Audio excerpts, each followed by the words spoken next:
Amor sin límites es un espacio donde queremos hablar del amor entre personas con discapacidad y nos dimos cuenta que lo que para nosotros es cotidiano, una cena, ir a la peluquería, arreglarnos un poco más, por la condición y el acompañamiento que se da entre las familias, no sucede.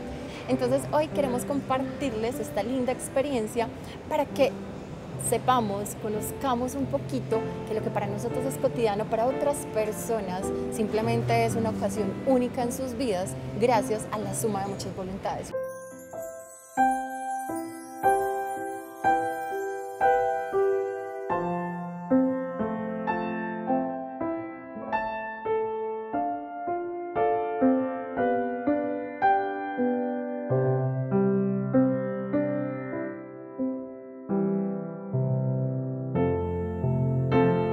El día de hoy me he sentido muy querida, muy mimada, muy consentida.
Es una bendición de Dios y no puede existir pareja tan feliz como nosotros.